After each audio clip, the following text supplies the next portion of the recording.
আসসালামু আলাইকুম রহমতুল্লাহি ওবারাকাতু। আপনারা হয়তো অনেকেই মনে করেন যে কুয়েতের মধ্যে 60 ডিগ্রি সেলসিয়াস গরম তাপমাত্রা, এখানে গাছগাছালি কিভাবে বাঁচিয়ে থাকে। দেখুন, এই গাছগাছালি অর্থাৎ এগুলোতে সবসময় পানি দেওয়া হয়, প্রতিদিন পানি দিতে হয় 2 থেকে 3 বার।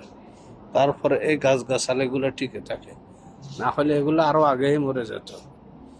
গাছগাছালিগুলো সবগুলোতেই পানি দিয়ে এরা সব সব সব সময় পানি দিতেই থাকে।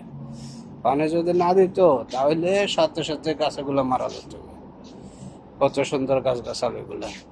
এটা হচ্ছে জবা ফুল, জবা ফুল গাছ। আর এগুলো সব জবা ফুল গাছ। এটা হচ্ছে কাঠজাম গাছ। তারপরে এটা হচ্ছে মোটামুটি বিভিন্ন হাসনাহানা গাছ, বিভিন্ন ধরনের গাছগাছালি আছে। এগুলা সুন্দরভাবে বাঁচে থাকে শুধু একটাই কারণে, এখানে আলহামদুলিল্লাহ আল্লাহ বাঁচে রাখে। তবে গাছগাছালিগুলোতে সবসময় পানি দিয়ে এরা গাছগুলোরে অর্থাৎ টিকিয়ে রাখে আর কি। অনেক কষ্ট করে এরা গাছের জন্য অনেক পরিশ্রম করে।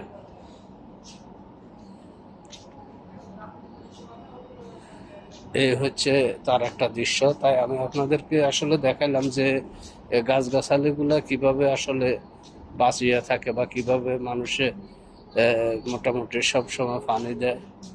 পানি না দিলে এগুলা বাঁচে থাকাটা অনেক কষ্টকর হয়ে যায়। মরুভূমি তো মরুভূমি।